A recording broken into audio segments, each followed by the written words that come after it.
So I rock up to work, first day of the academic year, and I'm still in holiday mode. And I went to my pigeonhole, expecting to find my timetable, get on the computer, set up class lists, also assessment, all the assessments I have to do and that sort of thing for the classes coming up. And it's always a bit of a hard gig going back to work after such a long holiday. I enjoy my holidays. But when I got there, I went to my pigeonhole and I found parts.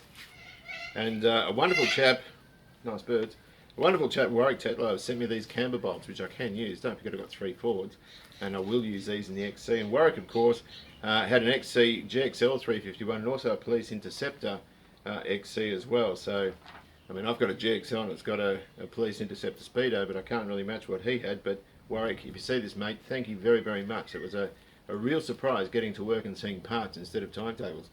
But at the end of the day, we need to work and make money. So this chapter is all about parts. Of course, I've got large parts like this, and I've got little parts as well. And I'm now at the stage where I've got everything to put the engine in the XC. I've got everything to put the carburetor on, to start on the engine stand, to tune it, the thermoquad that I did a chapter on. And then, of course, I've got the clutch guide, all the stuff associated with putting the engine in the car, so we can do that in the next week or so. It's now 2 days out of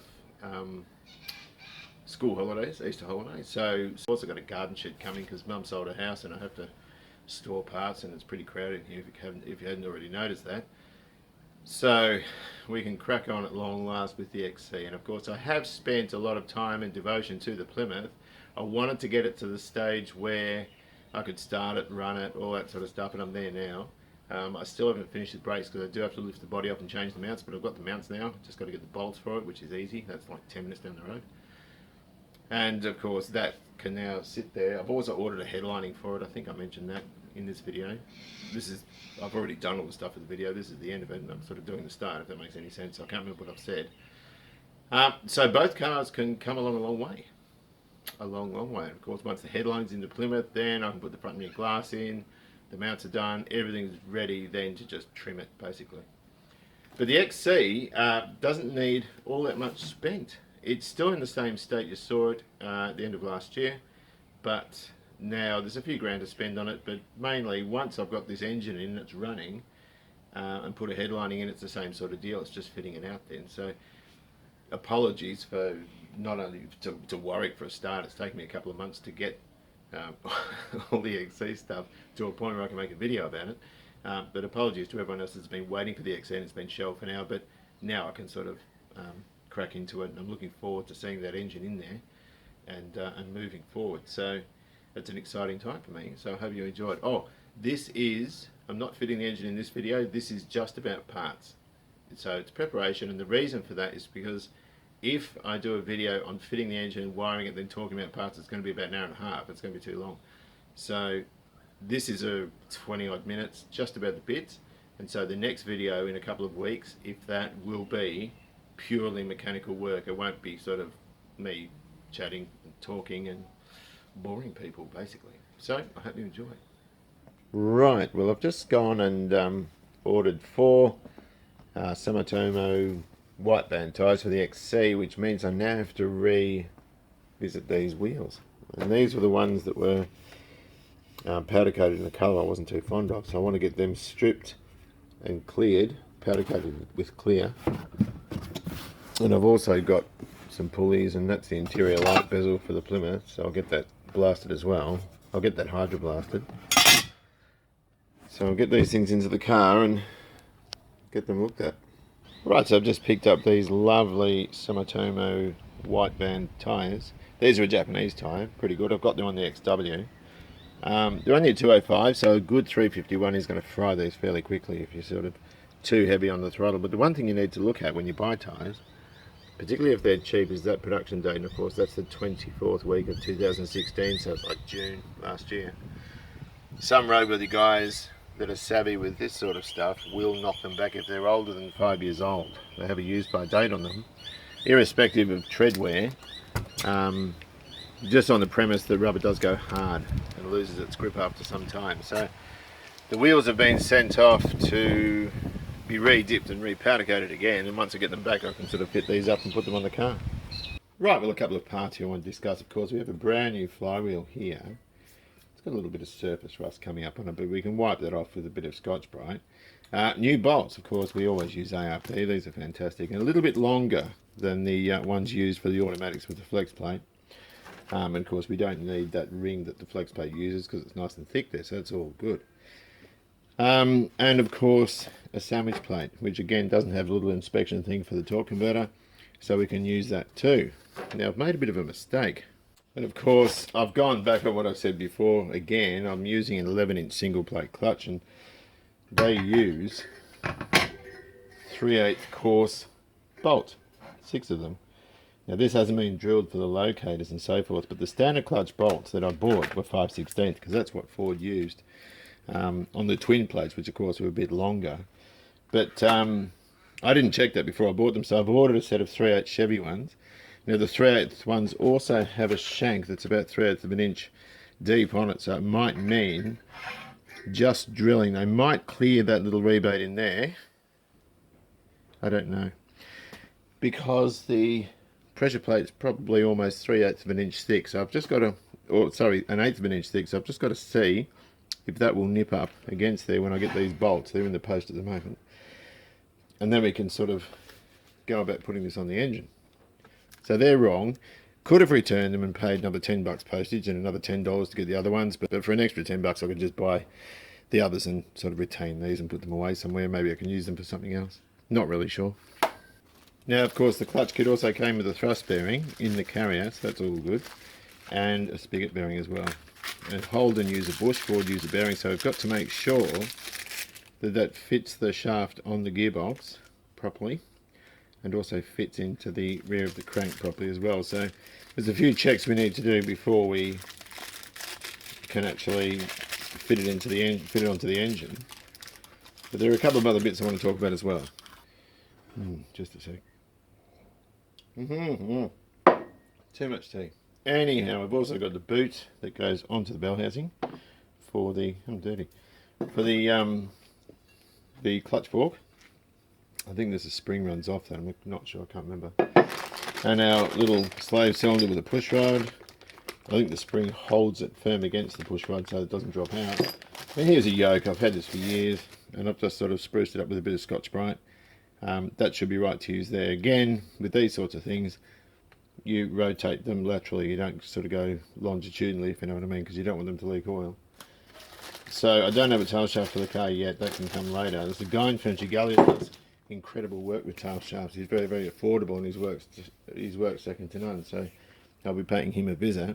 And of course, there's a few checks we need to look at. One is the thrust bearing on to make sure the outer diameter of that's the right one, so it'll slide nice and freely. Of course, we need to make sure the spigot bearing goes over here, which that is pretty tight, but there's a little bit of surface gunk on the end of that input shaft. So I actually checked it before I shot this and it seemed to be alright, but that needs looking at. It's not quite sliding on as freely as it should, so I need to clean that up, so it's no good. Of course, the other thing is to make sure the clutch plate itself slides over that spline properly. And I've got this cardboard all wrong. It's getting in the way. So there we go. That's all good too. So that's cool. I'm very happy with that. So it's just that spigot bearing that's a little bit sticky. Now I need to put in the high pressure power steering line before the engine goes in. It's a lot easier to do. I can sort of crawl in the engine bay and put all the brackets in and rubbers and all that sort of stuff. This is a Sagnor power steering pump. The original ones that the XCs had that sort of resembled a big dog food can was the Thompson. It was an early Thompson one. Quite expensive to get, and these are actually better. These are a much more efficient unit. General Motors used these, of course, and Ford ended up using them on EA Falcons and so forth. The plastic-bodied ones that the EB V8s use and the XDs use and that sort of XEs and all that sort of stuff, they're a later Thompson with the plastic body, obviously. So this is the Sagnor, and I have to go down to the power steering joint and get the correct fitting put on. I think it's the same as the early Thompson. The only one that's different, I think, is the plastic body Thompson. The later one, which has a swivel fitting next, he's got one of those, which won't fit this. So that looks dirty and everything, but it was off a car I disassembled some years ago, and it worked very, very well, and it was quiet. So I'm going to try that. These are quieter normally than a Thompson, than an early Thompson. So that's the plan of attack for this thing. That's the one I'm going to use. Of course, I'll rub it back and give it a nice little black paint job and all that sort of stuff. That doesn't look very pretty at the moment, but once it's in the car, it'll look fine. Now, I did leave the reverse light switch off this, just because I don't want it to get damaged. They're very hard to get. This is a transducer off an XD/XE. That's not going to stay in there, of course. We use a regular speedometer cable. That's just there because I'm going to pre-fill this with oil before I fit it to the car. Now, as far as lubricants for the gearbox are concerned, some people are saying 80-90 weight gear oil. Some are saying transmission fluid. Some are saying 20-40 weight engine oil. Some are saying straight 30 weight engine oil. And some are even saying gear oil mixed with transmission fluid. I'm going to use VMX 80 on this. Pre-fill it, put the yoke in the back. I've got to get a seal for it because the seal I got's the wrong one. And of course leave that in, and once it's in the car and leveled out, I can take that off. Whoops. And we're off and running. Well, I got these wheels back from the powder coat. They've been clear coated, and of course we've got these non-genuine caps which don't fit all that well. We can get stickers and do something with them. Of course, these are non-genuine nuts, and they don't reach as far as the originals, but they do go halfway down the thread, which is good. The original kit for these things is exceedingly expensive, and you can see all four of them have been done. I'll just pop one into the sun so you can see it.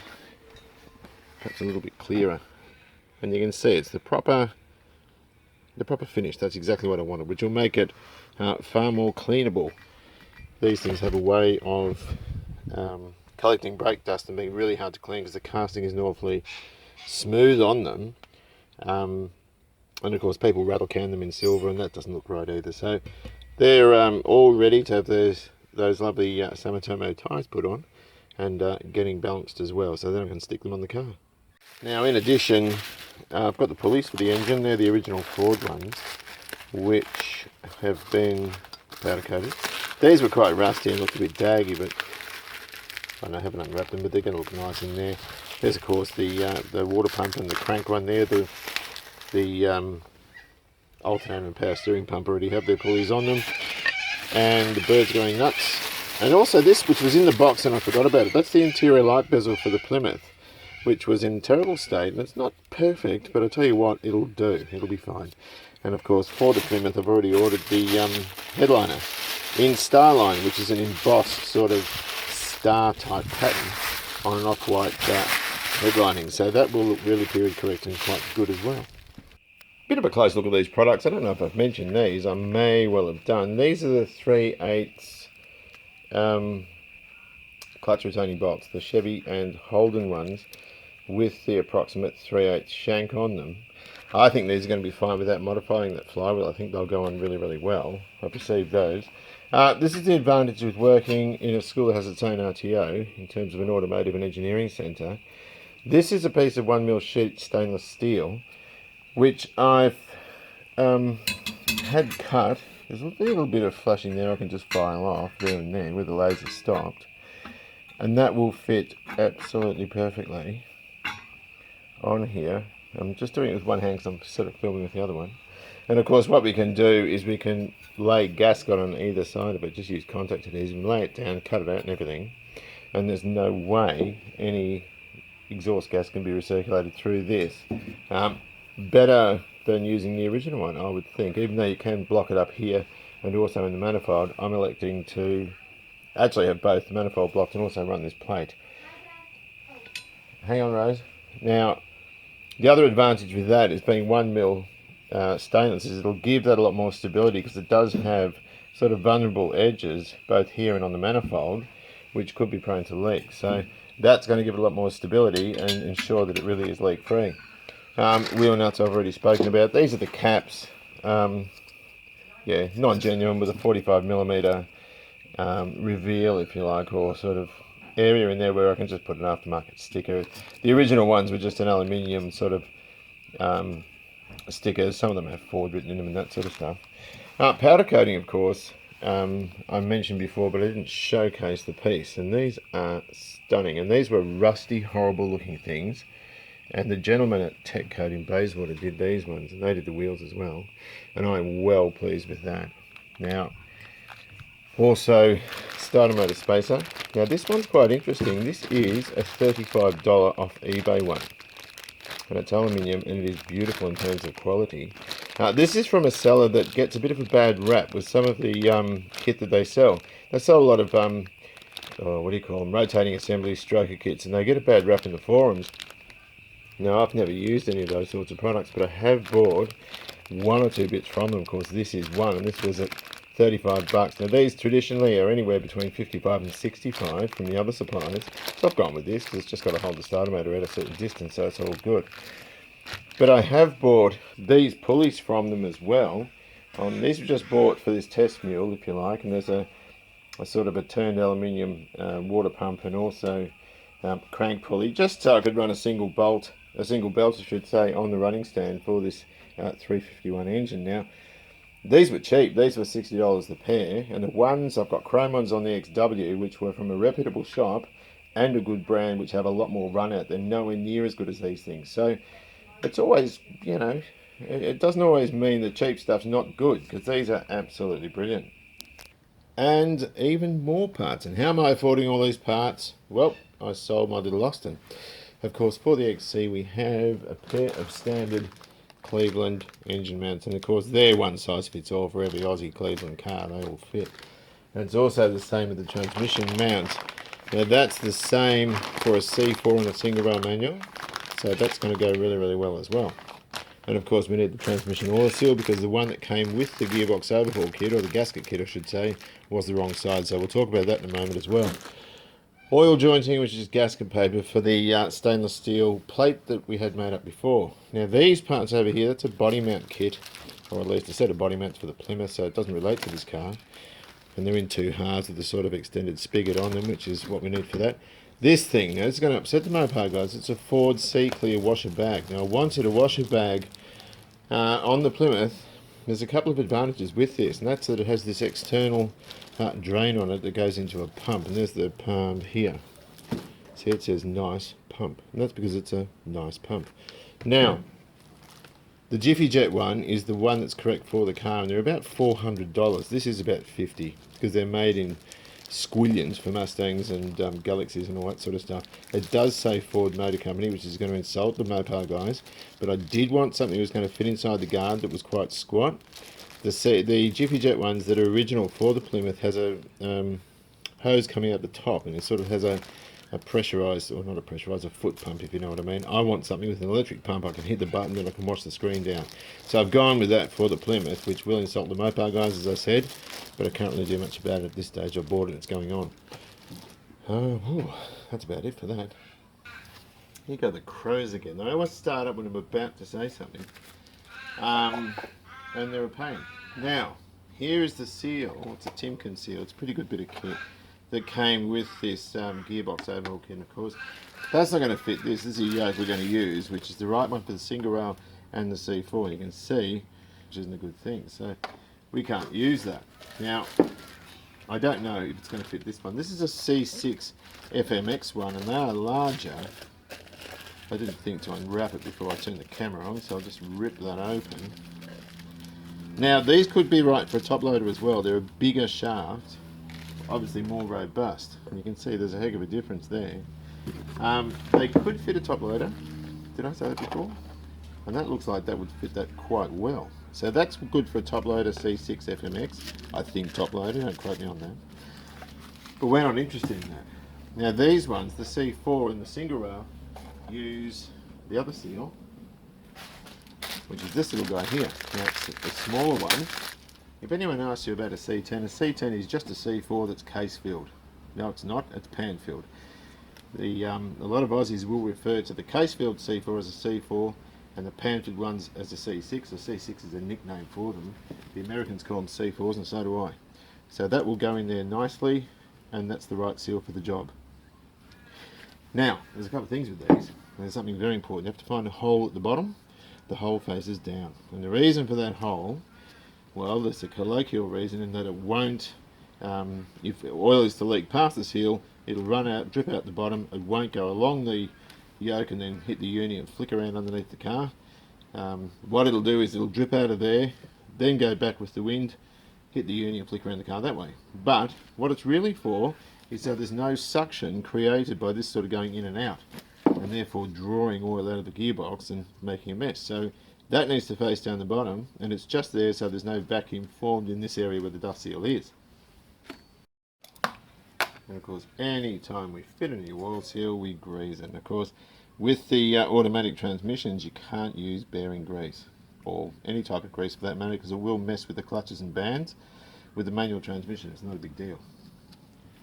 So, not nearly as important because you don't have those friction materials in there. You've just got your synchro rings. So I'll put that to one side, and then we start the task of fitting this little guy. And of course then we again go straight for the hole at the bottom, and we fit it like this, and we have to sort of put it in evenly all the way around. Now the other thing you'll notice where the hole is, directly opposite that is a little notch in the top of the seal there. So I've got the notch here, and we've got the hole here, which should be pretty much 180 degrees. And we can of course line that up with that casting mark there. And I'm going to use, whoops, a bit of wood to knock it in, but I'll start with this just to get it started, and then finish it up with a bit of timber. And just go right the way around, and they do flick out like that. They're really annoying.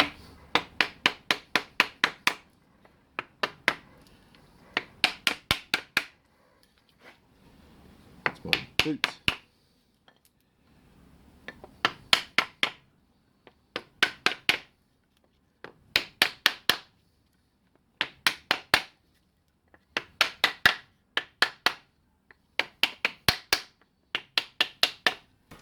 Now once we've done that, we can get our lovely clean yoke. I'm just going to give that a wipe with a clean rag, and we'll just put a bit of grease on here.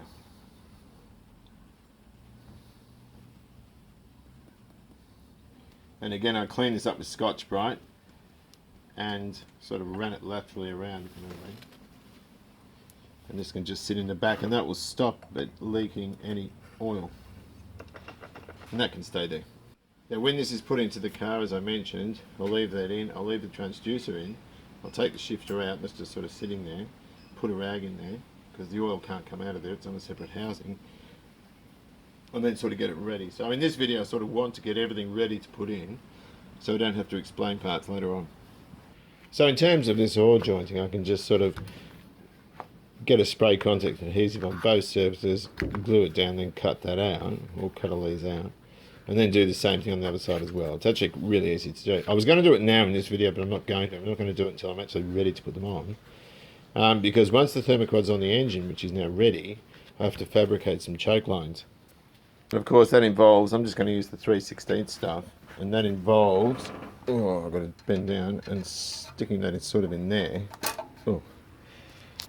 And then I can, that was just a loose sort of test fab, if you know what I mean. I can sort of do that, have this one coming up parallel and running up into the carburetor. But the problem I've got is the XD had some sort of lagging on it, on the hot side of it, if you know what I mean.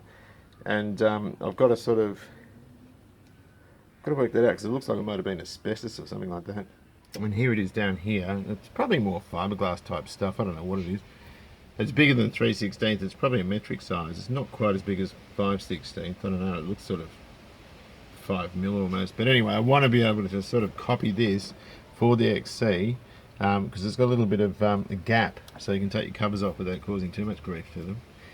But I need to figure that out too. So I'll do that on the engine stand before I fit the engine, because it's going to be tricky in the car. It's much easier to do it on the stand. So that's it for this chapter. Of course, I'll see you shortly in a couple of weeks when we put all this kit in the car, and from there we can start doing some of the more fun stuff, I guess. But this is it for this chapter. Drive safely, enjoy your classic, and I'll see you later. Ta-da!